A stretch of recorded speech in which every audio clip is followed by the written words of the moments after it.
कांग्रेस के कई कार्यकर्ता निराश हो जाते हैं, तो मैं उनको कहता हूं कि ये वक्त निराश होने का वक्त नहीं है, यह अपनी काबिलियत साबित करने का वक्त है कि मुझे पामाल रास्तों का सफर अच्छा नहीं लगता, जिस दर जाते हैं लोग उधर जाना अच्छा नहीं लगता। वह पथ क्या, पथिक कुशलता क्या, जिस पथ में बिखरे सूल न हो, नाविक की धैर्य परीक्षा क्या, जब धाराएं प्रतिकूल न हो। नमस्कार, आप आर्यन खबर देख रहे हैं। मैं हूं परमबीर सिंह। कांग्रेस के युवा नेता कन्हैया कुमार ने गुजरात के अहमदाबाद में जोरदार भाषण दिया। इस तरह से भाषण दिया कि राहुल गांधी भी ताली बजाने को मजबूर हो गए। कन्हैया कुमार ने खास करके उन कांग्रेसियों को संदेश दिया है जो नाराज हैं, और इसके अलावा उन कांग्रेसियों को भी बताया है जो लाभ के लिए पार्टी को दगा दे रहे हैं। तो देखिए कन्हैया कुमार जो है कांग्रेस के समर्थकों और कार्यकर्ताओं के लिए क्या कुछ कह रहे हैं। कुछ अलग अलग तरीके से इस देश में अपने हक और अधिकार को लेकर के संघर्ष कर रहे हैं। यह जो लड़ने वाले लोग हैं, जो न्याय के लिए लड़ रहे हैं, वो असल में कांग्रेसी हैं, और जो विचारधारा से कांग्रेसी हैं उनको हमको साथ लेकर के आना पड़ेगा।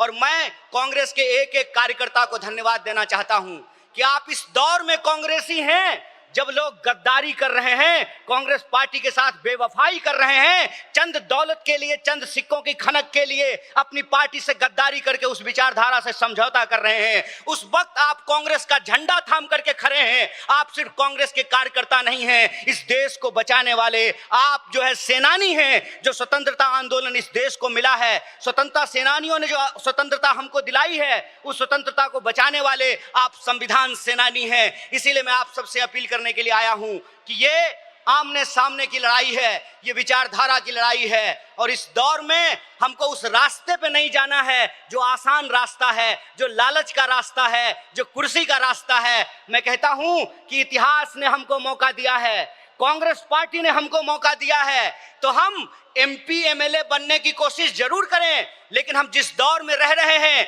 ये वो दौर है कि हमारे सामने एमपी एमएलए बनने के अलावे गांधी बनने का अवसर है, भगत सिंह बनने का अवसर है, सरदार वल्लभ भाई पटेल बनने का अवसर है, सुभाष चंद्र बोस बनने का अवसर है, एनी बेसेंट बनने का अवसर है, अंबेडकर बनने का अवसर है। इसीलिए मैं अपने कांग्रेस पार्टी के एक एक कार्यकर्ताओं को एआईसीसी के इस मंच से कहना चाहता हूं कि यह जो रेजोल्यूशन है, यह रेजोल्यूशन कागज पे लिखे हुए कोई शब्द नहीं है, यह संकल्प है, और उस संकल्प पे हम समर्पण के साथ चलेंगे, संघर्ष करेंगे, और संघर्ष करेंगे तो इस विपरीत परिस्थिति में हमारी जीत सुनिश्चित है। मैं देखता हूं कि कई बार कांग्रेस के कई कार्यकर्ता निराश हो जाते हैं, तो मैं उनको कहता हूं कि ये वक्त निराश होने का वक्त नहीं है, यह अपनी काबिलियत साबित करने का वक्त है, यह अपनी विचारधारा को साबित करने का वक्त है। और जावेद अख्तर ने बखूबी इस बात को लिखा है कि इस मुल्क में दो आवाजें हैं, इस मुल्क में दो आवाजें हैं। इस मुल्क में एक वो आवाज है जो दंगा कराना चाहता है, खून खराबा करना चाहता है, नफरत फैलाना चाहता है, और एक वो आवाज है जो मोहब्बत और न्याय की आवाज को बुलंद करना चाहता है। इसीलिए हम कहते हैं कि मुझे पामाल रास्तों का सफर अच्छा नहीं लगता, जिस दर जाते हैं लोग उधर जाना अच्छा नहीं लगता।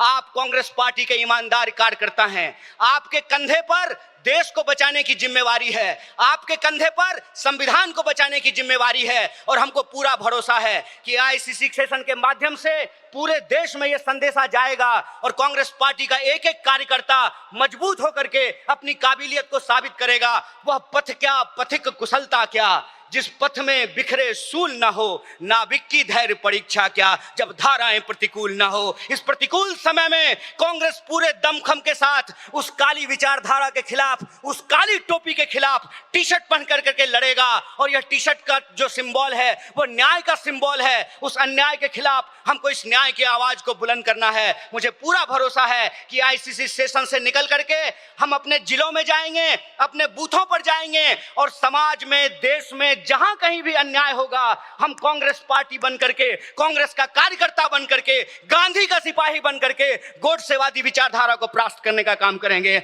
बहुत बहुत शुक्रिया, बहुत बहुत धन्यवाद। इनकलाब जिंदाबाद, जय हिंद, जय कांग्रेस। एक बार जोर से आवाज बुलंद कीजिए। यह आवाज साबरमती आश्रम से दिल्ली के तख्त तक पहुंचनी चाहिए। जय हिंद, जय हिंद, जय कांग्रेस। तो देखा आपने किस जोशीले अंदाज में कन्हैया कुमार भाषण दे रहे थे। उन्होंने कविताओं का भी सहारा लिया और जमकर कन्हैया कुमार ने जहां बीजेपी को घेरा तो दूसरी तरफ कांग्रेसियों को भी बड़ा संदेश देने का काम किया। खैर, अभी तक आपने हमारे चैनल को सब्सक्राइब नहीं तुरंत कर लिया। इस खबर को लेकर आप क्या सोचते हैं कमेंट करके बताइएगा। वीडियो फेसबुक पर देख रहे हैं तो हमारे पेज को भी लाइक कर लें। बहुत बहुत धन्यवाद।